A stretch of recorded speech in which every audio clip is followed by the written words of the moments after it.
Гэгээлэг, сайн, сайхан, боломж, эдгээр үгс тархинд юу бүтээдэг гэж үзэл бодлоо өөрчлөх хүчийг бүтээдэг.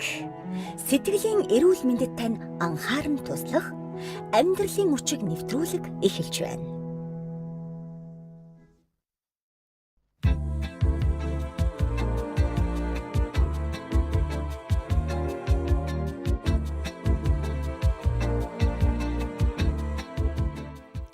Эрхэм сонсогч танд энэ өдрийн мэндийг хүргэе. Амьдралын өвчийг нэвтрүүлгийн маань ээлжид шинэхэн дугаарынхүү эхлэхэд бэлэн болж байна. За амьдралын өвчийг нэвтрүүлэг маань мэрэгжлийн сэтгэл зүйчтэй хамтраад сонсогч үзэгч таны одоо сэтгэл зүйд анхаарал тавьдаг энэ зөвлөгөө, зөвлөмжүүдийг бас яг шинжлэх ухааны үндслэлтэйгээр ярьдгаараа онцлогтой утга учиртай нэвтрүүлэг байгаа. За өнөөдөр бол студид маань бүтээлч тарих сэтгэл судлалын хүрээлэнгийн за үүсгэн байгуулагч сэтгэл зүйч Баярмаа маань хүрэлцэн ирсэн байна. Тэгээд бидэнд бас цаг зав зарцуулаад хүрэлцэн ирсэн танд маш их баярлалаа. Өдрийн мэндийг хүргэе.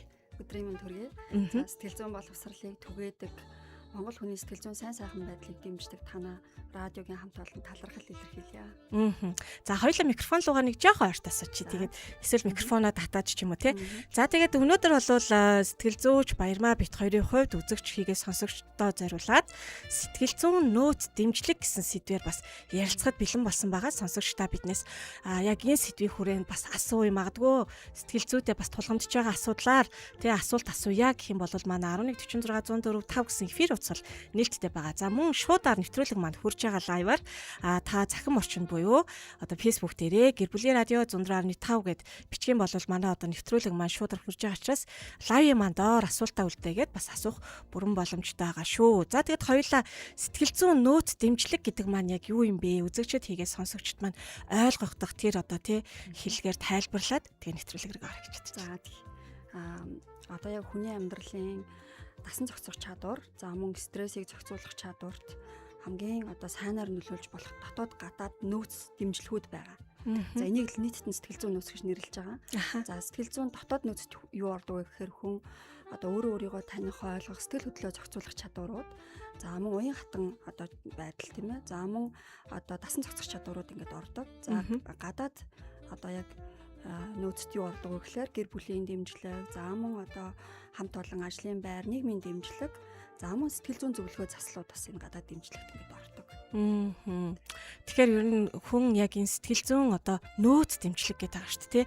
Мэдээж одоо хүний бодохоор сэтгэл зүйн дэмжлэг гэдэг зүйлийг авах хэрэгтэй. Ямар ч хүн ер нь дэмжигдснээрээ ойлгогдсноороо тий тэр урам зориг гэдэг зүйл бас байснараа энэ дэмжлэгээс төрж байгаа тэр хүний сэтгэл зүйд тэр сайн сайхан эерэг бас яг тэр сэтгэл зүй байснараа урагшилдаг. Хэрвээ энэ дэмжлэг гэдэг зүйл байхгүй болчвол хүний амьдралыг төсөөлөхөд их бэрх болчиход байгаа юм л та. Тэгээ ялангуяа өсвөр насныхын дийнээс айгүй их дутагддаг. Ер нь бүх насныхан л дутагддаг л та. Гэтэл нөө өсвөр насныхныг ингээл эцэг эхчүүд нь дэмжих хэрэгтэй шүү дээ. Яг энэ дээр дэмжихээс илүүтэйгээр нэг жоохон засчих гээл залруулчих гээл ордоол ингээд идэг шүү дээ. За хоёул яг эндээс ингээд бас за өсвөр насныхан бол насны онцлогоос хамаарсан өөртөө итгэл буурах, өөрийн үнэлэмж тий өөрийн нөгөө би хэн бэ? Би хэн болохыг хүсэж байгаа вэ гэдэг яг энэ одоо эд өсөлт хөгжлийн нас байгаад байгаа. Тэгэхээр насныхын онцлогоос бас хамаардаг. За ер нь бол хүний одоо яг энэ эерэг сэтгэлгээ бол хамгийн чухал байгаа даа дотоод нөөцт. Хүн ямар нэгэн зүйлийг юм тогтсон хандлагаар ханддаг, хардаг тий. Би угаасаа энийг чадахгүй, би царай муутай гэдэг юм уу тий. Нэг хүүхдүүдийн тэр сөрөг бодлууд маань хүүхдийн тэр одоо өөртөө итгэл бас нөлөөлж идэг. За насан туршидад гэх юм бол ямар нэгэн асуудал бэрхшээлийг даван туулах эерэг сэтгэлгээ заримдаа хүнд нэг жоон тутмаг байдаг штэ тийм юмыг сөргөөр хардаг, эсвэл одоо болгоомжилдог. За эсвэл алдаа гаргасан байх юм бол тэр алдааг дахин давтгаа сайхан айдсууд ингээд нөлөөлж идэг. Тийм учраас өөрийнхөө бодолтой ажиллах, тэр эерэг сэтгэлгээг дэмжиж болох надад ямар нөөц боломж байгаа вэ гэдгийг та өөртөө одоо сануулснаар өөрийнхөө тэр нөөц боломжуудыг олж харж дахин тэрийг одоо асуудлаар шийдэх тусламж болгож ашиглах юм бол энэ хүний амьдралд бол маш чухал нөлөөтэй. За ганцхан ингээд хүмүүс ингэж боддог л доо сэтгэл зүйн зөвлөгөөг асуудалтай хүмүүс авдаг гэж боддог те. Гэтэл сэтгэл зүйн зөвлөгөөнд эрэхтэй өөрийнхөө таны те. Миний одоо сэтгэл санааны байдал сүүлийн үед ийм байна. За надад нэг юм дэмжлэг хэрэгтэй байна. Заримдаа хүмүүс ингэж хэлдэг. Би ингээд унтаж амраад байгаагаар нь ядраад байна. Ялангуяа яг хаврын цагт те.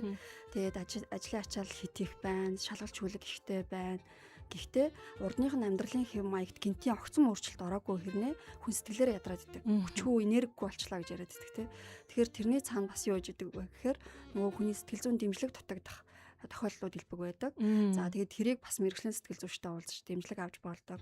За бас өөртөө одоо ашиглаж болох маш гоё энгийн аргуудыг ашиглаж болно. За би ганц нэг бас аргуудаас та бүхэн сонирхолж болно. Тэгэхээр хүмүүс нөгөө өдөр тутмын амьдрал дээр ингээл маш их бие хүчний хувьд одоо ядарсан энэ байдлаа тий зарим тохиолдолд одоо юу гэдэг чинь бие махбод маань ядраад үүнийг дагаад яг сэтгэл зүйн маань ингээ урам зориггүй болчлоо, дэмжлэг хэрэгтэй болчлоо гэдгийг нэг онцлохгүйгээр сайхан унтаад амраад идээд уугаад тий бие махбодын хувьд ингэ сэргчвэл болно гэдэг нэг сэтгэл зүйг ингээд орхичод идэг штэ. Гэтэл үүний цаана бас яг сэтгэл зүйг ингээд анхаардаг байгаараа анзаардаг байгаасаа тий. Тэгээд энэний тулд магадгүй өөртөө дотоодтойгоо ажиллах, гаднаас магадгүй хин нэгнээс тусламж авах гэдэг талаар манай сэтгэл зүйч маань бас ярьж байна. Тэгэхээр яг энийг гоё яг яаж ялгааг нь бас ингээд мэддэг байхгүй нэг энгийнээр хэлвэл тий. Бие махбод бол ингээд ядарч байгаа нь ойлгомжтой нойр хүрэх юм тий. Аливаа зүйлийг хийхгүй бол сэтгэл зүйн маань ингээд гундаад байна, гутраад байна. Надад дэмжлэг хэрэгтэй гэдгийг ингээд тий бахирдаг болвол тэр ч одоо хүнээр ингээд бахирх гад байна тий. Энийг яаж мэдэж анзаарах вэ гэдэг дээр хоёлаа. Тэгээ энэ их чухал асуулт. Хүмүүс яг нөгөө заримдаа амьдралын ямар нэгэн асуудал дээр эсвэл ажил төрөлтөөр ч юм уу нэг юм гацалтанд орсон гэж яриад байдаг тий. Надаас нөгөө бүтээмж гарахгүй байна. Сэтгэл санаа ингээд нэг тийм уйтгартай эсвэл одоо юм сөрөг бодлууд бодож гин тий. За ер нь ингээд нэг ирч хүчгүй болоод байна. Хүмүүсийн одоо хэлдэг шинж тэмдгүүдийг хэлэх юм бол маш их байна л да. Унтаж амарсан ирнэ өглөө усаад ядраад идэг тий. За тэр ганцхан бие махбодын ядралт төдийгүй сэтгэл зүйн хувьд одоо яг нөгөө ядарсан хүчгүй болсон байж идэг. За мөн одоо стрессийг зохицуулахад хэцүү байгаад байна. Өөрийн хяналтгүйгээр үг хэл одоо үйлдэлийг гаргаж ийн гэдэг зүйлүүдийг ярьдаг. За мөн одоо сөрөг бодлуудыг маш их тавтамжтай бодож байна. Тэ би юу чадахгүй юм байна. Тэр өөрийнхөө талаарх сөрөг бодлуудыг бодох ч гэдэг юм уу те. За эдгээр зүйлүүд давтамжтай болж байгаа үед хүн ингээд хүчээр хичээдэг. Хийж сурсан зүйлээ хичээгээд идэг. Гэхдээ тэрний цаана хүн маш их ядарсан, урдныхаас илүү маш их энерги зарцуулсан. Гэхдээ бүтээмж мүү. Тэгээ өөртөө сэтгэл хангалуун биш. Тэгээ амьдралын тэр нөгөө сэтгэл ханамж бас буурсан иймэрхүү одоо зүйлүүд илэрдэг байхгүй. Тэгэхээр яг үйлчлүүлэгчдийн тэр шинж тэмдгүүд илрээд байгаа шинж тэмдгүүд те хэр хугацаанд илэрсэн. За тэгээд энэ шинж тэмдгүүдийг та ингээд таньсан даруйда ямар үйлдэл хийсэн те. За тэгээ энэ танд тус нэмэр болсон уу? За тэгээд тус нэмэр болоогүй бол та хэн нэгэнтэй энэ талаараа хуваалцаж ирсэн үү? За ямар нэгэн хүмүүсийн туршлага сонсч ирсэн үү гэдэг юм уу? Нөгөө хүмүүстэйгээ маш сайн ярилцаад за тэгээд сэтгэл зүйчийн зүгээс төрөл бүрийн дэмжих аргууд байдаг. Яг тэр хүний сэтгэл зүйн нөөцийг өөрт нь харуулах, ойлгуулах, тайвшруулах, итгэл найдвар өгөх. Ялангуяа хүн өөрийнхөө тэр нөгөө би чадах юм байна те. Энэ асуудлыг энийг одоо ингээд даван тулчих юм бол энээс илүү би чадчихсан юм чинь гэдэг тэр итгэл найдвар өгөх бол хамгийн чухал байдаг. Тэгээд тэрэнд маш олон аргууд ашигладаг. За одоо хоёулаа бас нэг жишээ татъя. За тэгээ. За таны одоо найзууд ингээд хэлдэг ч юм уу те ойр дотныхан хэлдэг. Эсвэл бас өөрийгөө гэж бодож байгаагаасаа ч хэлж болно. Хамгийн чухал одоо яг чадвар нэг 3 чадварыг хэлж өгөөч, нэрлэж өгөөч. За намайг болохоор зохион байгуулагч. Тэгээ маш хуурттай бас айгуу тийм сайн одоо нөгөө эрч хүчтэй гэдэг тий. Энэ гурыг бол. Эрч хүчтэй зохион байгуулагч хурдтай. За хурдтай л та. Энэ заримдаа сул тал болоод дэмжлэг биш. Бараг энэ доош нь татах юм болох гээд. За энэ зүйлүүд маань нөөц ахгүй тий. Хүний яг дотоод нөөц. За тэгвэл энэ нөөцийн тусламжтайгаар ингээд бодоод үзээрэй. Ямар асуудлуудыг даван туулж чадсан бэ тий. Ямар асуудлын шийдлийг олоход энэ нөөцүүд одоо хамгийн их чухал үүрэг оролцоод оролцсон бай гэдэг ингээд нэг бодож үзээрэй. За хоёрдугаарт нь гэх юм бол одоо нэг тулгамдж байгаа асуудлыг бас сонгож авч болно. Жишээ нь ойр үед шийдэх шаардлагатай байгаа тий.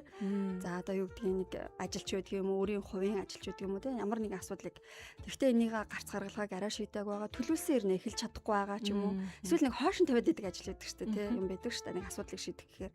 Тэгээ эсвэл нэг юм шалтгаан хайгаад идэг, шалтгаан хайгаал тий. Мөнгөтэй болохоор завтай болохоор эсвэл одоо юу гэдгийг боломжтой болохоор ч гэдэг юм уу тий. За тэр асуудлыг шийдэхэд саяны наад хэлсэн өөрийнхөө одоо давуу тал нөөц чадварыг тусалж гин гэж одоо бодох нь. За тэгээд тэрийг бодоод яг одоо хариулж чадахгүй бол дараа нь боцомж болно те бичиж үзээд тий. За би энэ 3 чадварынхаа одоо тусламжтайгаар одоо тулгамдж байгаа асуудлаа шийдэхэд Надад боломж байна уу? Энэ 3 маань дэмжлэг болж чадах уу гэдгийг талаас нь бичиж үзье. За тэгээд тэр үед ямар бодол, ямар мэдрэмж төрж ийн тэрийг бас ажиглана. За тэгвэл яг энэ дотоод миний нөөц дэмжлэгүүд бол саяны 3 зүйл төдийгүй түүнээс гадна маш олон чадварууд байгаа. Гэрийнхнээс асуугаад, найзуудаас асуух юм бол зөндөө олон хэлж өгч чадна тийм. За мөн өнгөрсөн хугацаанд, өнгөрсөн амьдралдаа бүтээсэн хамгийн эерэг одоо яг шийдэж чадсан тэр асуудлаа бас бодож болно. За ингээд урд нь чадсан, хийсэн, бүтээсэн, болгосон дандаа эерэг зүйлүүдийн түүхүүдийг бодож байгаад саяныхан 3 чадварыг нэмээд одоогийн тулгамдж байгаа асуудлыг шийдэхэд амархан байна уу, хэцүү байна уу, эхэлж болохоор байна уу гэдгийг өөртөө дүгнэлтэж болно. За яг үүнтэй адилхан үзэгчд маань, сонсогчд маань бас өөртөө ашиглах маш олон юм боломжтой аргууд байдаг шүү гэдгийг хэлмээр байна. Тэгэхээр хүмүүс ингэдэг хүн ингээд магтах үед эсвэл яг нэг шалтгаантай одоо тий хэлэх үед л одоо саяны чадваруудыг одоо асуун штэ тий. Тэгээд өдөр тутам сайн уу чиний одоо тий чадвар юу лээ? Чиний авьяас нөөц чинь шүү дээ гэдэг ч юм бид нар хоорондоо нэг ингэж яриад ддгүү штэ тий. Тэгэхээр энэ дэмжлэг авах үгс маань зарим үед магтаалын хэлбэрээр хүмүүст ингээ хурж идэг. Гэхдээ тэрүүх үедээ үнэхээр сэтгэлд одоо эерэг сайхан мэдрэмж төрөөд хүн мартчихдаг тий. Тэгвэл тэр хүмүүс магтаад байгаа би бас өөрөө чадсан байгаа энэ зүйлүүд чинь биднэрт бүгдээрэнд нь одоо хэрэг болох үс нөөц واخгүй. Хүмүүс бол жишээ нь усны нөөц, мөнгөний нөөц гэдэг ч юм уу тий. Янз бүрийн нөөцүүдийг мэддэг шүү дээ тий. Гэтэл сэтгэл зүйн нөөц гэдгээр нөөцөө гэд гайхагддаг байхгүй. Тэгэхээр энэ нөөц танд байгаамаа тий. Хүн болгонд байгаа юм. Хүн болгон тэр байтугай өсвөр насныхны одоо өсвөр насны хүүхдүүдэд ч гэсэн байгаа. За гэтэл тэр нөөцөө хүмүүс ерөөсөө ажигладаггүй, анзаардаггүй. Тэрийг зүгээр хүмүүс намайг ингэж магтдаг даа гэж тухайн үедээ бодоо мартчихдаг. Тэгэхээр бид нар тэр нөөцөө асуудал шийдэхэд ашиглаж болно. За мөн өөрийнхөө одоо сэтгэл зүйн дэмжлэгийг нэмснээр, сайжруулснаар өөртөө итгэл амьдралаас нөгөө мэдрэх сайн сайхан байдлыг нэмэгдүүлэхэд одоо сэтгэл зүйн сайн сайхан байдлыг нэмэгдүүлэхэд тустай. Нэр ингээд сайн нөгөө та асуусан штэ. Асуугаад би яг нэг ийм хосын харилцааны гоё юм бүтээл ингээд бичих юм сонирхолтой байхгүй. Гэтэ энэ маань миний удаан хугацааны мөрөөдөл. Тэгэл насаараа л мөрөөдөлтэй явж ин да гэдэг шиг тий. Мөрөөдөл маань амьдралаа гэтэ биелэгдэхгүй байгаа даа. Тэг би яг энэ дээрээ бодохгүй юу. Зохион байгуулагч гэрч би нэг зохион байгуулж чадах юм биш тий. Тэ хурдтай гэж юм чи энийг эхлүүлнэ гэдэг чи өөрөө 50% штэ. Болох юм байна. Нөгөөдх нь ирч хүчтэй хэр үе энийг эхлүүлчихэр чинь энийг ирч хүчээ бүр улам илүү мэдрэх юм биш té гэд ингээ бодохоор аюу гоё юм найдвар төрж ин л та. Яг нөгөө энэ нөөц дэмжлэг гэдэг зүйлийг ингээд хараад дотоодосоо мэдрээд тэгэхээр хүнд нэг юм итгэл найдвар болно гэсэн нөгөө яг энэ эерэг сэтгэлгээний энэ сэтгэл зүйн ам тол гэ мэдрэгдэж штэ тий. Тэгэхээр манай үзэгчд сонсогчд сая бас айгүй гоё зүйлийг бодит одоо түүхтэй хүн дээр одоо тий яаж хийж байгаас харсан бах гэж бодож байна. Сонсогчдын маань хувьд, үзэгчдийн маань хувьд, лайвтай хамт байгаа хүмүүсийн маань хувьд бас яг өөрсдийнхөө гурван тэр гоё тавуу талаа хүмүүс ингэ таныг хилдэг сайхан үгийг бас бодоод үзээрэй. Нэгдүгээрт нь хоёрдугаарт нь юусоо хийж чадахгүй байгаа, орч чадахгүй байгаа тэр ажлаа бодоод үзээрэй. Тэгээд гуравдугаарт нь энэ хоёрыг ингээ уялдуулад тий энэ нөөцөөрөө нөгөө ажлыгаа ингээд болгох талаас нь гарц гаргалгаа байна уу гэдгийг бодоод үзээрэй гэж одоо тий сэтгэл зүйч маань ингээд зөвлөөд яг энэ жижигхэн дасгал хийсний дараа надад бол айгуу гоё найдвар төрж байна. Тэгэхээр үзэж байгаа сонсож байгаа хүмүүсийн маань хувьд ч гэсэн энэ гоё дасгалыг бас тий зүйлийг бодоод хийгээд үзээсэй гэж та бүхнийг уриалмаар байна. Сэтгэл зүйчээс маань бас асуух асуулт байвал үлдээж болно. Өнөөдөр бол бүтээлч тарих сэтгэл зүйн хүрээлэн тий сэтгэл судлалын хүрээлэнгийн сэтгэл зүйч Баярмаа өргөдөө ирсэн байгаа. Тэгээд яг энэ дээр одоо хүрээлэн маань сэтгэл зүйн төв маань бас ямар одоо аргуудыг тий одоо ямар үйл ажиллагаа явуулж ийн яг юу хийж ийн магадгүй лайвыг маань үзэж байгаа хүмүүс маань танаад өөр бүр зориод очиод яг тэр сэтгэл зүйн тий орчинд нь очиод энэ үйлчлэгийг авъя ч гэдэг юм уу тий ингэх ямар боломжууд байгаа талаар хоёулаа мэдээлэл өгье. За юуны төрөнд одоо Монгол хүний сэтгэл зүйн онцлогийн талаар би бас хэлмээр байна. Монгол хүн бол нөгөө нүдэндээ харагдаж гартаа баригдаж байгаа юм илүү их ихтгэлэмж төрдөг. За тэгээд альва асуудлыг богино хугацаанд шийдэх хүсэлтэй байдаг тий. Гялс хурдан хэдэн удаагийн дараа зүгээр болох гэдэг юм надад гэж боддог. Тэгээд их тийм нэг юм сонирхсан юм бол маш хурдан гэдэг нэг зориглоод ирчдэг тий. Нэг тиймэрхүү онцлогуд байгаа. Тэг бас сониуч. Тэгээд бас өөрөө юм биедан шийдвэр гаргахтаа одоо маш их юм сайн гэмээр юм тий. Сэтгэл зүйчээс нэг хараат удаан хугацаанд хараат тий. Сэтгэл зүйчтэй удаан хугацаанд ажиллаад байх нь илүү цөөн тохиолдлууд байгаад байдаг. За тэгэхээр манай сэтгэл судлалын хүрээлэн болохоор яг сэтгэл зүйн үйлчлэгэнд яг энэ бүтээлчээр сэтгэх тэгээд яг хүмүүс сонирхолтой байдлаар хүний нөгөө гарт харагдаж одоо нүдэнд харагдаж гарт баригдах тэгээд өөрөө асуудлаа шийдэх асуудлаа өөр өнцгөөс олж харах боломжуудыг гэрлэхээс маш олон аргуудыг ашигладаг. За бидний ашигладаг маш олон аргуудын нэг нь одоо жишээ нь Германы тогтолцоо сэтгэл зүйн арга байгаа. Тэгээд хүний амьдралыг олсоор зураглаад маш олон төрлийн бэлэг тэмдгүүдээр өөрийнхөө асуудлыг одоо тодорхойлоод тэгээд сэтгэл зүйчтэй хамт өөрийнхөө амьдралын тэр нөгөө замуудаар тий амьдралынхаа үе шатуудаар ингээд хамтдаа аялдаг. Тэгээд тэрэн дундаа одоо жишээ нь одоо миний сэтгэл санаа энэ үед маш хэцүү байсан. Миний амьдралд ийм уу гашуу болж ирсэн гэж байгаа. Энэ үйл явдлыг жишээ нь чулуу хүртэл авчираад ингээд тавьдаг байхгүй юу. Тэгээд тиймэрхүү байдлаар ашигладаг аргууд байна. За мөн хүүхдийн янз бүрийн аргууд байна. За дээрэс нь одоо янз бүрийн одоо яг хүний одоо сэтгэл зүйн нөөцийг илэрхийлж болохоор юм зурагтай одоо хүзэр шиг гэж хүмүүс яриад байна. Картууд юм уу тий? Картууд маш олон төрлийн одоо эрэгтэй эмэгтэй хүмүүс хүүхдүүдэд зориулсан. За тэгээд эднэрийг ингээд харж ашигладаг. За мөн одоо эмэгтэйчүүдэд зориулсан сэтгэл зүйн нөөцийн дэмжлэг нэртэйгээр ийм ивент арга хэмжээнүүдийг захиалгаар зохион байгуулдаг. За тэгээд энэ удаагийн тэр одоо сэтгэл зүйн нөөцийн дэмжлэгийг болохоор нийгмийн сайн одоо сайн сайхан зориулгаад тийм ээ нийгмийн хариуцлагын өрөөнд бид нар одоо сувилагч нар дээр үн төлбөргүйгээр хийх гэж байгаа. Тэгээд тэрийг бас одоо 5 эх 7 хоногт хийх гэж байна. Ямар гоё юм те. Танаа нөгөө пэйж хуудас байгаа ш те. Бүтээлч тарих. Магадгүй тэр пэйж хуудсыг кириллээр бичээд фоллоу хийгээд дагчих юм бол энэ бүх мэдээллүүдийг харж байна ш те. Хоёул нөгөө карттай сонирхолвол карта сонгодог штэ те. Рандомор сонгоод тэгээд тэр сонгогдсон картын тусгалаар тэр хүнтэй ярилцдаг гэсэн үг шүү дээ. Тийм. Ер нь ингээд юугаар нь одоо сонгож болно. За сонгохоос гадна бас яг нөгөө өөрийнхөө асуудлыг илэрхийлж болохоор зургуудыг хүмүүс авчдаг байхгүй. За тэгээд энэ илэрхийлж болохын зургуудыг авангуудаа ингээд хүн хардаг. Хүн бол ингээд толгойн дотор өөрийнхөө асуудлыг бодоод яваад ахаараа төвхөр шийдэл гарч цайхаас илүү нөгөө асуудал дээр илүү төвлөрчдөг.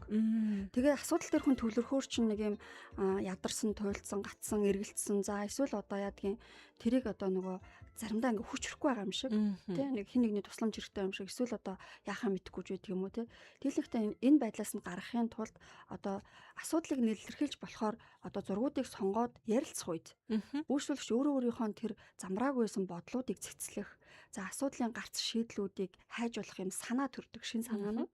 За бас нөгөө яг түрүүнийхтэй адилхан надад ийм нөөц байгаа юм биш үү. Тэгэд би энэ нөөцөө ингэж те одоо ингэж ашиглавал энэ асуудлыг шийдэж чадах юм биш үү гэдгийг нөгөө ихтгэл найдварыг яг зургуудаараа дамжуулаад олж хардаг байхгүй. Тэгэхээр хүмүүс одоо чамд ийм нөөц байгаа гэж бүр ярихаас илүү нөгөө зургатайгаа ярилцах үедээ хүмүүс ч ерөөсөө нөгөө инсайт болно гэж ярьдаг. Хүн бүр ингээл нээлт хийгээл өөрийнхөө талаар мэдэж аваад цаашаа ингээд итгэвчдэг. Тэгээд хүнд бас нэг тийм ихтгэл найдвар төрдөг учраас өөртөө итгэх ихтгэл нэмэгддэг. Ер нь бол нөгөө ганцхан асуудалтай хүн сэтгэл зүйн зөвлөгөөнд ирдэггүй шүү дээ тий. Тэгэхээр нэг удаагийн ч юм уу ингээд яг өөрийгөө таних тэр одоо сэтгэл зүйн зөвлөгөөн дээр нэг асуудлаар ч юм уу эсвэл яг надад ямар нөөц чадвар байна тэрийг мэдээч гэдэг юм. Янз бүрийн байдлаар хүмүүс ирдэг л тий. Одоо бас залуучууд их өрдөг болсон байна. Эрэгтэй хүмүүс бас өөрийнхөө талаар таньж мэдээгээд үйлчлэгээнүүдийг сүүлийн сард бас нэлээд авч байна. Вау, ямар гоё юм тий. Тэгэхээр эрэгтэйчүүд бас ингээд мэдээллийг эрэл хайгуул хийгээд явж байгаа юм байна. Тэгээ бас энэ сэтгэл зүйн зөвлөгөө үйлчлэгээ хэрэгтэй юм байна гэдгийг одоо боддог ойлгодог болсон байна. Мундаг өштэй манай ирчүүд нэг үе бодвол тий эмнэлэг рүү ч ингээд зориглож явдаггүй байсан болов одоо тий сэтгэл зүйтэй хүртэл анхаарах хэмжээний байна гэдэг бол үнэхээр гайхалтай. Тэгээ бидний нэвтрүүлгийг үзэж байгаа сонсож байгаа ирчүүд маань өөрсдөө бас юм гайхалтай байх үйлдэлүүдийг бас хийхтэй битгий одоо тий түтгэлзээсэ гэж үсчихэд хоёлаа ямар ч хамаагүй нэг картыг ингээд зөвхөн тэр хүн тэрийг сонгосон байна гэж үзэл та. Тэгвэл тэрэн дээр нь яг сэтгэл зүйн нөөц дэмжлэгийг яг хэрхэн хийдэг вэ гэдэг талаас нь гоё тайллуудыг яг нөгөө орчинд нь мэдээ 100% чадахгүй л дээ гэхдээ хамтлагаа ингээд мэдрүүлвэл яах вэ? За юу яадаг жишээ нь нэг сонгочлаа. За нэг сонгочлаа гэж. Энэ бол одоо гой хөгжим сонсоод гэртээ хоол хийж байгаа эмэгтэй байна те. За тэгэхээр энэ зургийг хүн сонгочингуудаа заримдаа ингэж ярьдаг. Надад үнэхээр ийм цаг хугацаа байдаггүй маа. Тэг би ийм цаг хугацааг хизээ бий болох вэ? Яах вэ гэдгийг талаар дандаа боддог. Тэгээ хүүхд хайртай дотны хүмүүстэй ингээд хамгийн гоё ингээд хайраар тий хийсэн хоолоо ингээд хамтдаа ингээд хийх цаг хугацаа надад хэрэгтэй байгаа ч гэдэг юм уу тий. За энэ юу хэлж байна вэ гэхээр өөрийнхөө бодож явж байгаа бодол гэр бүлийнхэндээ гаргаж чадах байгаа цагийг энэ зураг ингээд тусгалын аргаар харуулчихж байгаа байхгүй. За харах үед хүн яадаг вэ гэхээр нэг талаар гэмшил төрдөг. Би энийг гаргаж чадахгүй байгаа штэ Харав садал тий. А нөгөө талаасаа би энэ цагийг гаргачих юм бол би өөрөө өөртөө сэтгэл хангалуун болох гэдэг байна. Аха. Миний гэр бүлийнхэн мэдээж баярлана тий. Хүүхдүүд маань ээж гой хоол хийдэг хийж нэдэг баярлана. За нөгөө талаасаа бас юу гэхээр хүн яг одоо төвлөрч боломжтой. Үхээр илүү их одоо мөнгө төгрөг олъё, тэр ажлыг зохицуулъя гэж хүмүүс ингээл илүү том янз бүрийн юм ярьдаг ч гэсэн жижиг зүйл дээр анхаарлаа хандуулаад яг одоо төвлөрөөд тий яг одоо надад ийм юмнууд хэрэгтэй байгаа юм байна штэ. Тий. Энийг би ингээ хийчих юм болвол илүү их одоо өөртөө цаг гаргаж байгаа гэдгээр бахархаж болох юм байна штэ. Гэр бүлийнхэндээ хайраа зориулж байгаа гэдгээрээ бахархаж болох юм байна штэ гэл. Тэгэл жишээ нь яг ийм картуудаар ингээл олон зураг сонгоод ярьсныхаа дараа шууд үйлдэл хийгээд эхэлчихдэг хүмүүс. Айгу хурдан зурагтай. Нэг жоохон өдөөлтөл хүсээд байна шүү дээ тий. Жишээ нь одоо би бас ярмаар санагдчихэв. Нэг эмэгтэй яг ингээд картуудаар ингээд ажиллаад явсныхаа дараа 10 жил машин бариагүй. Би машин барьж чадахгүй, би машин барьмааргүй барихаас айдаг гэж хэлжсэн эмэгтэй. Машин бариад хүрээдэрж байгаа байхгүй дараа. Тэгээд асуусан чинь би одоо яг энэ зөвлөгөөний явцад ингээд өөрөө өөрийнхөө талаар илүү их мэдхтэй зүгээр бодоод явах биш би үйлдэл хийх хэрэгтэй юм байна гэдэг намайг зүгээр ингээд сэтэлжүүлж өгсөн. Хин нэг нь надад чи ингээд одоо машинаа барьж болно зүгээр штэ яахан байхгүй гэж хэлэхэд тэр үгнээс илүү би өөрөө өөрийнхөө дотроос те чи чадна гэдэг юм итгэл үнэмшлийг авсан чинь надад үнэхээр гоё байсан. Би төгжрөл дунд ингээд төгжирсэн ч гэсэн би ингээд машин барьж чадж байгаадаа ингээд маш их өөртөө баяртай байна гэдээ ярьчихсан. Энд ч л нөгөө өөрөө урам зоригоо асаасан ингээ байдал харагдаад шүү дээ. Тэгэхээр ингээ хүмүүс ингээд яг энэ урам зориггүй, дэмжлэггүй болсон үед нэг бол гацчдаг юм байна. Тэ? А нэг бол цухтаагаад идэх юм байна. Цухтаад. А нэг бол ороосоо зүгээр ингээ орхичдаг тий. Цухтагчгүй, тэр талаар бодогчгүй, тий үйлдэл хийхгүй ингээд. Тэгэхээр яг энийг ингээ гацаанаас гаргаж өгд юм байна. Эргээд эн чинь нөгөө сэтгэл зүйн хувьд төдийгүй бие махбодыг цаашлаад яг ингээд амьдрал дээр маань айгуу гоё энэ сэтгэл ханамж, аз жаргал гэдэг нэг тэр байдал руу ингээд хүрэж штэ тий. За тэгвэл бас яг ийм асуултыг гэсэн. За манай сонсогчид үзэгчд маань бас юу яасан бэ?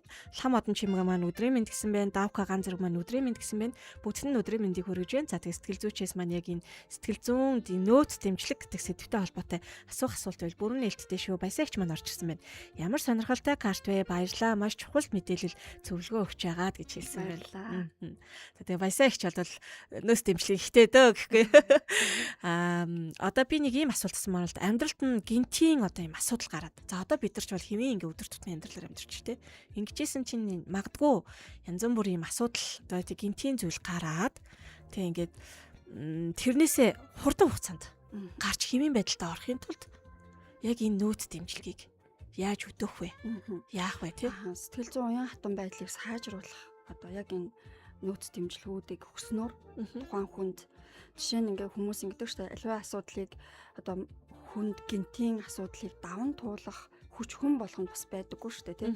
Зарим хүний хувьд маш цаг хугацаа урт хэрэгтэй байдаг бол зарим хүний хувьд харьцангуй арай богино хугацаанд хямраад тийм тэрийг ингээд даван туулдаг. Тэгэхээр яг энэ нөгөө илүү юм хатуу, тогтсон хандлагатай сэтгэл зүйн хувьд юм уян хатан байж чадахгүй байгаа хүмүүсийн хувьд сэтгцэн эрүүл мэндэд бол асуудал үүсдэг. Тэрнээс урьдчилан сэргийлэхийн тулд энэ бид нар ингээд дэмжлэг гэж яриад байгаа зүйл чинь юу гэхээр хүн заримдаа бүх асуудлыг хүнээр тусламж авахгүйгээр ингээд өөрөө шийдэх боломж байдаг. Зарим хүн тэгдэг шүү дээ тий. Өөрийнх нь асуудлыг одоо туслая гэхлээр дургуутдаг ч юм уу зайлсхийдэг ч юм уу тий.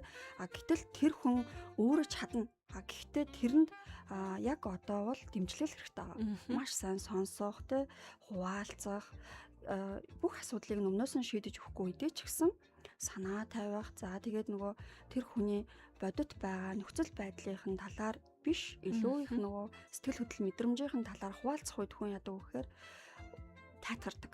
Тэгээд дотроо хадгалж байсан нөгөө нэг маш удаан хугацаанд дарж байсан эсвэл хэн нэгнээс нуухыг хүсэж байсан энэ зүйлүүдээ ингээд намайг сонсож ийн ойлгож ийн гэдэг дэмжлэгийг аваад ирэх үедээ хүн илүү их одоо тайвшраад тэгээд асуудал руугаа ороход одоо тустай болдог. Би яг энэ асуултыг нэг асууж байгаа шалтгаан нэг тийм бахтаас таарчсан байхгүй. Өөрөө болохоор нөгөө холын тээвэрт явж ингэж нөгөө амьдрал ахуйгаа залгадаг, өөр зээлээ дардаг. Тэгээ найз нь гуугаад хаар машинаа ингэ төр хэрэглүүлсэн чинь яг хэрэгэлсэн даруйдаа нэг тэр удаад нь осол гараад тэгээ нөгөө хүмүүс маань найзынхаа төлөө санаа зовхоос илүү машиныхаа төлөө санаа зовоод нэг талаараа ийм шокын байдалд орсон. Тэгээ хэсэг хугацаа ингээд сар ингээ өнгөрсөн ч гэсэн ингээ хэвийн байдалд орж чадахгүй. Маш их гутралтай, маш их хямралтай ийм байдлаар ингээ удаан амьдраад байгаа байхгүй. Тэгэхээр эргээд тэр хүнийг яг тэр нөгөө мэдрэмжүүдийг нь гаргаж өгтээ яг байгаагаар нь хүлээж авч сонсоод тэгээ багаар л энэ бүр үе шаттай ийм уулзал зөвлөгөө бүр байх хэмжээд хүрээд байна л та тий. Яг саяны асуудалтай ижилхэн хэд хэдэн зөвлөгөөний одоо яг асуудал над дээр байсан. Тэгээд маш хүнд одоо гэмтэл аваад нуруу нугасны гэмтэл энэ авцсан тэр хүмүүс байсан л та. Тэгээд явдаг. Тэгээд тэрний чинь цаана маш их санхүүгийн асуудал байгаа шүү дээ. Үргэлжлэлтэй тийм ээ. Тэгэхээр хүн ерөөсөө өөрийнхөө тэр бодит асуудлыг бол хүн бүхэн мэдчихэдэг. За би ямар хэмжээний өрөнд орчив те. Миний амьдралд энийг шийдэж чадах нөөц боломж юу аа вэ? Хин туслах бол хин туслахгүй л ч юм эсвэл одоо нөөц хөрөнгө байгаа ч үлээ. Энийг бол бүх хүн гэж чаднаа. Хамгийн гол нь тэр хүнийг одоо гацах, сэтгэл готролд ороход нөлөөлж байгаа зүйл юу гэхээр тэр хүн маш их амьдралаараа үн цэнийг бүтээсэн өөрийнх нь хувьд баялаг байхгүй те. Тэр нь ингээ үгүйсгэгдэж байгаа мэдрэмж төрж байгаа. Тэгэхээр тэр үгүйсгэгдэж байгаа зүйл бол ерөөсөө одоо тухайн үеийн эвдрэл гэмтрэл магадгүй энэ одоо эд материалтай л холбоотой болохоос биш тэр хүний дараагийн баялагийг бүтээх, өөрийнхөө амьдралыг босгох, хүч тэнхээ, сэтгэл санаа бий бол байгаамаа гэдгийг одоо багаар ойлгуулах, хүлээн зөвшөөрүүлэхэд туслах хэрэгтэй болно. За хоёрдугаар тэр нөгөө бодит тусламж болон одоо нөгөө гадны одоо дэмжлэгүүд байна шүү дээ тийм найз нөхдийн дэмжлэг, гэр бүл бусад одоо хүмүүсийн дэмжлэгийг яаж авч болох вэ? Зарим хүмүүс санаа зовоод хэлдэггүй байхгүй юу? Бүгд амьдрах гэж байгаа хүнд би хэлэх юм гэдэг байхгүй. Тэгэхээр үгүй энэ цаг үед л та тусламж дэмжлэг авчих юм бол тэгээ илүү та энэ хүмүүс ч гэсэн та туслах өдөр ирнэ гэдгийг ингээд ойлгуулах те. Тэгэхээр тэр хүний одоо асуудлыг тусалж болох үз хүмүүсийг нь өөрт нь ойлгуулад те тусалж болох үз аргыг нь ойлгуулад нэгсэндээ арга замыг нь хамтдаа бүтээгтэн дэмжиж өгөх юм бол тэр нөхцөл байдлаас багаар гарах байх боломжтой. Тийм шүү тий. Нөгөө талаараа бид нэр ингээд тэр дэмжлэгийг авах хэрэгтэй бас өгөх ёстой тийм хүмүүс болчих шүү дээ. Тэгээ яг энэ дээр нөгөө манай ялангуяа ирчүүд айгу тийм хүмүүс ингээд дэмжлэг аавна гэхээр нэг доошоо орох гээд байгаа юм шиг тий. Нэг юм баундари барьсан мэдэрч юмнээс тэр ихтгэл ингээд зам төрчөө замаач асуудаггүй шүү дээ тий. Тэрийг ингээд асуудаг байгаасаа магадгүй одоо хоёулаа зүгээр яг юм бодитоор гэр бүл байна гэж төсөөлөе л тоо тий. Гэр бүл байна гэж төсөөлвөл бүсгүйчүүд маань маш энгийн аргаар нөхрөө болон үр хүүхдүүдээ хэрхэн дэмжиж болох вэ тий гэдэг талаар яг нэг ээж хүний байр суурин дээр очиж эсвэл таны өөрийн ноу хау юу вэ тий тэрийг гоё хавалцаач. Ерөөсөө нөгөө хийж байгаа үйлдэлд нь анхаарлаа хандуулах. Тий хүүхдүүд ингэж хэлдэг байхгүй. Одоо би яг 90 хүмүүжлийн аргыг 20 гаруй сургууль дээр өдрөөлгөөр явж байгаа л да. Би гэлтгүү одоо манай байгууллагын сэтгэл зүйчд маань цэцэрлэг сургуулийн эцэгчүүдтэй уулзаж байгаа. Тэгээ тэн дээр ингээд хүүхдүүдэд дэмжээрэ магтаараа урам өгөөрэй гэдэг тэгэхээр хэсэг хугацаа ингээд магтаж байгаа. Тэгээд мартчих тийм. Тэгээ хүүхдүүдтэй уулзахаар ингэдэг байхгүй. Би өөрчлөгдөд байгаа гэдгийг хардггүй шүү дээ. Мэддэггүй шүү дээ гэдэг байхгүй тий. Тэгэхээр хүлээгээд байдаг байх нь шүү дээ. Тэгэхээр тэр хийж байгаа үйлдэлүүд нь тий гэр бүлдээ ямар үн цэнийг бүтээж байгаа вэ? Надад ямар санагдаж байгаа вэ тий. Тэгээ энэ нэг үн цэнийг бүтээгээд хийж байгаа энэ зүйлүүдийг даган дуурайж харж өсөж байгаа хүүхдүүдэд яаж нөлөөлөх вэ гэдгийг юм бахархал төрүүлэхүүцээр ингээд ярих тий. Өдөр тутамдаа энгийн үг хэллэгээр харж байгаа, ойлгож байгаа, мэдэрч байгаа гэдгээ л хуваалцах. Энэ бол хамгийн том дэмжлэг. За тусламж гэдэг дээр бол яг хөө мэдээж эрэгтэй хүн биедан шийдвэр гаргах, өөрийнхөө асуудлыг илүү хариуцлагатайгаар одоо шийдэж чадсанараа тэр хүмүүс бахархал төрдөг. За бас нэг эрэгтэй хүний сэтгэл зүйн онцлог бас байгаа шүү дээ, тий. Аливаа зүйлийг нэг тийм нөгөө гомдлоод идэггүй өөртөө ингээл нуруунд дээр үрэл чимээгүй яваад идэг шүү дээ. Тэгэл чимээгүй явж байгаа л тэр нь ингээд үнэхээр хэцүүдэд ирэх үед архиар тайлдаг ч юм уу эсвэл одоо яадын те өөр асуудлууд үүсдэг ч юм уу те. Тэгэхээр гэр бүлийн зөвлөгөөн дээр ирж байгаа эрэгтэйчүүдэд бас энийг хуваалцдаг байхгүй. Тэгэхээр ингээд зарим хүмүүс хэлчихэд юм сэтгэлийг нь зовоочих байх гэж хэлдэг юм аа гэж. Тэгэхээр нууж явж агаад бүр их асуудал үүснээс илүү сэтгэлийн зовоож байгаад ч хамаагүй хуваалцсан гэдэг чинь хин хэндэ итгэлцэлтэй нөгөө нэг жаргал зовлонгаа хамтдаа хуваалцж байна гэдэг бүр их амьдралын тэр чинь баялаг одоо дурсамж штэ. Зөвхөн ингээл гой мэдээгээ хуваалцаал хэцүү зүйлээ хуваалцахгүй байх штэ. Одоо тийм сайн зүйл байна гэсэн үг биш штэ тий.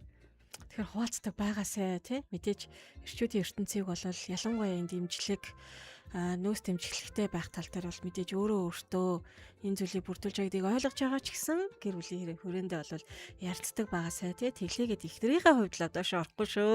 Харин ч бахархалтай гэж болно. Маш юм сөрөг сэтгэл зүйтэй хүмүүс байдаг штэ. Альва асуудал их шүүмжлэмт тий, тэгэл их буруутгаж, их зарчим ярьж тий ингэж ханддаг. Ийм хүмүүсийн хувьд яг энэ яаж одоо юу гэх эрэг одоо юм сэтгэл зүй цаашлаад энэ гой нөөц боломжуудыг нь болно доо чамд ийм аяас юм чинь гэдэг. Бага ч гэсэн бодтой байх хэрэгтэй ч гэдэг юм уу те. Маш ингээд ядж байгаад хил амна аюуд хөрмгийн юм хүмүүс те. Ингээд харагдаад байгаа хгүй нүдэнд. Ямар одоо байдлаар гой тэр нөөц боломжийг дэмжлэг тэр хүнд хэрэгтэй байгаад байдаг. Тэгээ хэлэх гэхээр зөрүүлээд нэг юм шүүмжлэмт хий ч юм уу, буруутгаад ч юм уу те. Эсвэл бол үгээд ихтэй амьдрал чи ингэдэг байхгүй юу гэл нэг юм өөр байдлаар орж ирээд идэг шүү дээ. Би бас яг тэгж боддгийг. Нийгмийн сэтгэл зүй эрэг эрүүл болгоход маш их нөлөөлөл ажил хэрэгтэй. Тэрний нэг нь танаа радио гэж боддог. Маш олон жилийн хугацаанд тууштай гарын нөлөөлөл ажил хийж байгаа. Яг тэр дороо өөрчлөгдөхгүй ч гэсэн сонсоол яваад байгаа бол иймэрхүү юм байдаг юм байна гэдгийг сонсоол явж байгаа. Энэ хүмүүст бас шалтгаан байд юм аа. Бага насны сэтгэл зүйн гэмтлүүд байж магадгүй. Тэрнээс үүдсэн одоо хамгаалах механизм хүчтэй хөгжсөн. Өгөөсгөлүүд тий. Амьдрал бол тийм биш. Хөө одоо чиний ярьж байгаа шиг тийм нэг эрэг сайхан нөхцөр дүр юм ерөөсөө биш те гэдэг ч юм. Тэгэхээр энэний цаана шалтгаан байдаг. Тэгээд тэр одоо яг өөрийгөө тэр хит хамгаалж байгаа зүйл нь гаж хөгжинэ гэдэг шиг бүх зүйлийг сөргөөр бодож өөрийгөө хамгаалах ямар нэгэн асуудал бэрхшээлийн цаана хуваалцах гэхээс илүү өөрийн гэсэн дүгнэлтүүдийг хийгээд байгаа хатуу юм тогтцоо үзэл бодолтой хүмүүсийн цаана тусламж шаардлагатай зүйл байдаг. Гэхдээ тэр тусламжийг заримдаа өгөхөд цаг нь болоогүй. Тий. Одоо жишээ нь гэр бүлийн зөвлөгөөнд ирж байгаа зарим хүмүүс хүчээр ирдэг байхгүй. Тэгээ бүр асуудал хурцсны дараа эхнэр сална гэдэг учраас би ирлээ гэж ирдэг байхгүй. Тэгээ тэр амьдралынхын нөхцөл байдлуудыг ингээд өөрт нь ойлгуулахаар зарим хүний хувьд бол ингээд маш сайхан ойлгож хүлээж аваад би үнэхээр энэ бүхнийг ингээд мэдэхгүй явж байсан байж тээ өнөөдрийг хүртэл 40 50 нас хүртэл мэдэхгүй явж байсан байна гэж талархал илэрхийлээ. Дараагийн уулзалтанд бүр хүүхдийн төлөө би ирээ гэл ингээ ирдэг хүмүүс байна. Гэтэл бас ирэхээс татгалздаг маш олон хүмүүс байдаг. Тэгээ тэр хүмүүст бас өвдөлт байгаах гэж би боддог. Тэр одоо янз бүрийн асуудал руу орох, сэтгэл дийлэхгүй юм шиг санагдах, тэр асуудлыг дахин сөхмөөргүй юм шиг санагдах, бага насны гомдол, өвдөлт, бүх төрлийн хүчирхийлэл янз бүрийн асуудлууд байж магадгүй.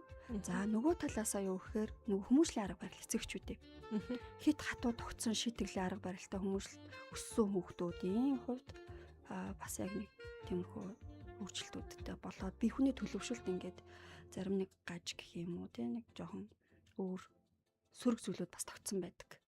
Тий. Тэгэхээр уул нь өөрийгөө таньж мэдээ гэх юм бол одоо их боломжтой болсон байна шүү дээ. Сэтгэл зүйн тест онцлогоо өгөөд тий өөрийгөө би хэм бэ? Би ямар зан төлөвтэй хүн бэ? Гэдгээ мэдчихүүлж байна. За мөн одоо сэтгэл зүйн зөвлөгөө авч болж байна. За заавал зөвлөгөө биш юм аа гэхэд төрөл бүрийн ивент арга хэмжээ, одоо подкаст мэдээллүүд, ном сэтгүүл гэдэг одоо ерөөсөө авч болох мэдээллүүдийг аваад өөрийгөө талаар ажиглах юм бол за би энэ дээрээ нэг тийм жоох юу юм шиг байна. Энэ миний бодож байгаа зөв буруу юу гэдэг энэ төр хүмүүс хүрээд ирдэг байхгүй. Би нэг ийм юм уншсан чинь над дээр нэг зан төлөв юм нэг гажууд л нэг ийм юм ихрээд тахыг. Гэхдээ би одоо өөрийгөө онцлоод байна. Энэ зөв өнтрийг хүрээд ирдэг юм. Тэгэхээр болж байгаа байхгүй тийм мэдээлэл аваад өөртөө ашиглах чадвартай байна. Эцэг эхчүүдийн хувьд хүүхдүүдийнхаа нөөц дэмжлэгийг мэдээж магтснаар хийж байгаа үйлдэл дээр нөөцөө бас ингээ гоё үйлдэл гаргахгүй гэд түрүү ярьсан шүү дээ. Яаж одоо дахиад ингээд дэмжих үү энийг ингээд бидний чинь хувьд нөгөө нэг удаа хийчихэл хэсэг мартчих байгаа л санахаараа нэг тех ёстой штэ гэл ингээл те ингээл явж байгаа. Тэгээ энийг яаж гоё юм тууштай тогтмол бас барьж авах уу? Нэг гэсэндээ хүүхдээ яаж гоё юм те дэмжиж өсөхгүй гэдэг тал дээр манай сонсогчдод бас зөвлөл. Маш олон арга ашиглаж болно. За сэтгэл зүйчүүд бол хүүхдийг ирэх үед нь хүүхдэд зориулсан бас юм картууд ашигладаг. Яг хүүхдийн сэтгэл хөдлөл зориулсан тий. Тэгээ айгүй хөөрхөн маш олон төрлийн картууд байгаа. Дээрээс нь бид нэр тоглоомын аргаар ажилдаг тий. Янз бүрийн тоглоомуудаар ажилдаг. Ерөөсөө хүүхдийн насны онцлог тохируулаад сонирхлыг нь татах зүйлээр ингээд хамтраад ажилладаг байхгүй. Тэгэнгүүт тэр дундаас хүүхэд өөр хандлалаар олж мэдэж авах үед маш их баяртай байдаг. Хүүхдэд их хөөрхөн штэ. Би ийм хүн байсан юм уу? Үннөө гэл айгу хөргөнд ээж аавда хуваалцгаал бүр ингээд баярлдаг. За хүүхдийг дэмжих маш олон аргууд байгаагийн дотор одоо нөгөө эрэг хүмүүсийн аргыг дахиж ярих гэдэг юм л да. Яг энэ бол айгу том одоо нэг том яваад том сэдв. Гэхдээ жижиг дадлууд маш хөөрхөн хүүхдийг дэмжиж алдаг. За би нэг жишээ яриа. Тэгээ би одоо хүүгээ бага байхад нь жоохон спортоор хичээлвэл чадахгүй гадсан өөрөө зовлоо яваад. Тэгээд нэг шатрын дугууланд оруулсан. Тэгсэн чи эхний өдөр явж ирчихэл энэ шатар чи юу нэг хэцүү юм байна. Их суулаа, уйдгартай юм байна. Багш их удаан бодлоо, цаг хугацаа их удаан явлаа. Би ингээд найзуудтайгаа хөлбөмбөг тоглож гүүх тэр боломж айгу хэцүү байлаа маяг комплерэл ирчин. За. Тэгээ тэрийг хуваалцаад тэгээ 2 дахь өдрөөс нь эхлээд би тэгсэн. За чи тэгвэл одоо дараагийн удаагийн шатарт явсныхаа дараа яг надад хэлж байгаа зүйлүүдээ эрэг сүрэг хамаагүйгээр нэг юм жижиг нэг стикер цаас өгдөг шүү дээ надад. За тэрэн дээр ингээд бичээрэй. Тэгээд галтгооны хаалган дээр ингээд наагаад агараа гэж би хэлсэн байхгүй. Тэгээ би хэсэг тэгээд мартчихж. Тэгээд эхнийх нь би өөрөө бичиж өгсөн байхгүй. За миний хүү ямар ч байсан явцсан байж тээ. Ямар ч байсан өнөөдрийн хичээлийг дуусгасан байж тээ. Тэгээ шатар гэж юу болох энэ тоглоом дотор ер нь юу болдгийг чи ингээ харцсан байж тээ. Эднэр чинь бүгдээрээ эрэг байхгүй юу ингээ эрэг шар цаасан дээр бичээд нааж өгöd. За яг хуу ганцхан гомдол хэлж जैन. Жоо хуйтгартай л байсан юм шиг байна. Гэт тэрийг ингээ ногоон цасан дээр бичиж өгöd. Тэгээд хэсэг хугацаанд мартсан байсан чинь манай хаалга бүр ингээ ирээ алга болсон. Дүүр ирэм болсон. Хүүхэд мартаг байх байхгүй юу? Хүүхэд бичээд л байсан байгаа. Би тэрийг нь ажиглахгүй те. Тэгтээ нэг хэд хоногийн дараа ажиглаад энэ их олон болсон байна. Хоёлаа ингээ танилцъя гэсэн чинь айгүй баяртай байна. Энэ үед ингэсэн байхгүй, энэ үед ингэсэн байхгүй гэдэг нэг өгнөдөд тайлбарлаж өгöd те надад хичээл зааж байгаа юм шиг. Тэгээд бид хоёр шинэ жилийн одоо тэр чин 5 сараас эхэлсэн. Бүр ингээ шинэ жил болох үед бараг хаалга дүүрч байгаа байхгүй маш олон ирэн цас. Тэгээд хүүхдтэй ярилцаад энэ бол чиний амжилт юм аа тий. Чиний амжилтыг энэ гой битсэн зүйлүүдийг хоёулаа ингээд юугаар ингэж баталгаажуулах вэ? Чи юу хүсэж байна гэсэн чи медаль гэсэн. Тэгээд нэг наран туйл цахаас нөгөө юм дотроо юм бичээгүй. Тэгээд тийм медаль авчирж өгөөд нөгөөтх нь ингээд тасан чи амар баярлаад.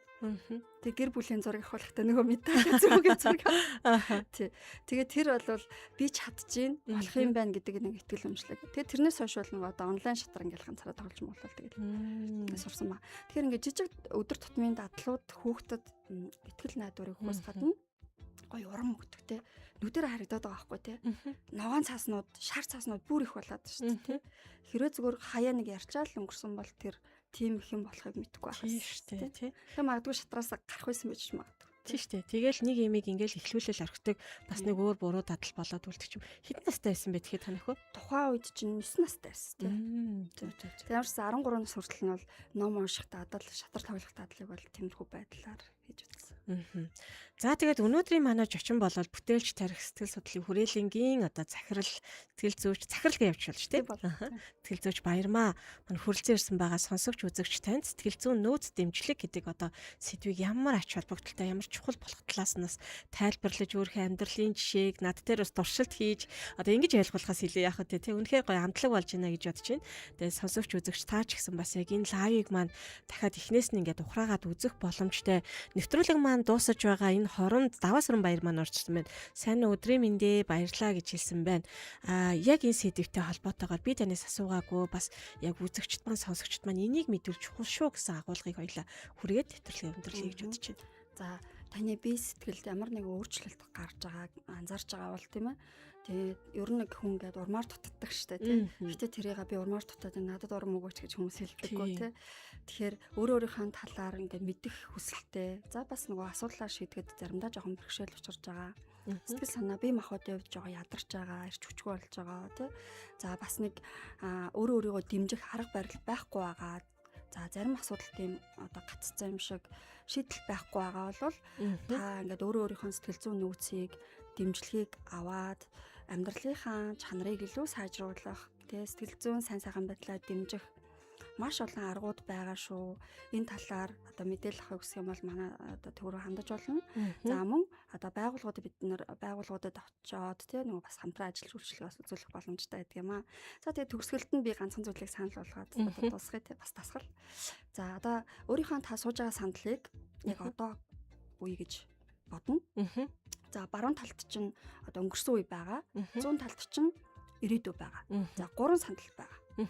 За өөрийгөө бодож яваад 3 сандлыг 100% гэж үзэх юм бол яг одоо дээр хэдэн хувь байна вэ? Ирч хүч, энерги, бүтээмж одоо өөрийнхөө бүх зүйлийг бодох юм бол нөөц гэдэг.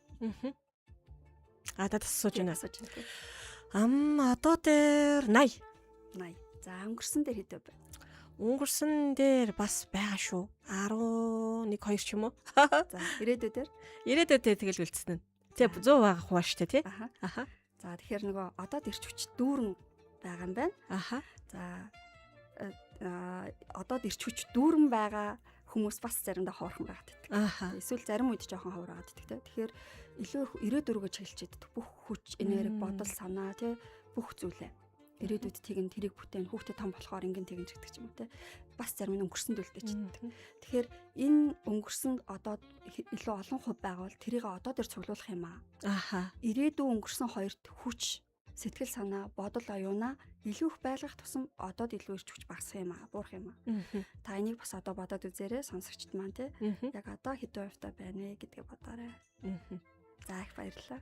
За баярлалаа. Өнөөдөр амьдралын өчг нэвтрүүлэг маань бүтээлч тарих сэтгэл судлалын хүрээлэнгийн захирал сэтгэл зүйч Баярмаа өргөдөн ирж оролцлоо. Сонсогчдаа энэ лайвыг эхнээс нь дахиад ухраагаад үзээрэй. Таны яг сэтгэл зүйд маш хэрэгтэй тэр дугаар байсан гэдэгт бол итгэлтэй байна. Дараагийн амьдралын өчг нэвтрүүлгээр эргээд уулзъя. Тэгээ танд маш их баярлалаа. Баярлалаа. Танай нэвтрүүлгийн хамт олонд их талархаж байна. За баяртай.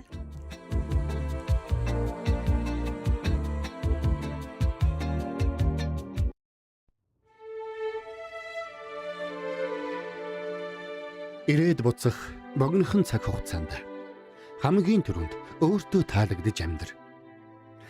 Тэгж байж л өөрийгөө ч бусдыг ч хайрлаж чадна. Сэтгэл зүйн боловсрол олгох амьдралын өчиг нэвтрүүлэг танд хүрлээ.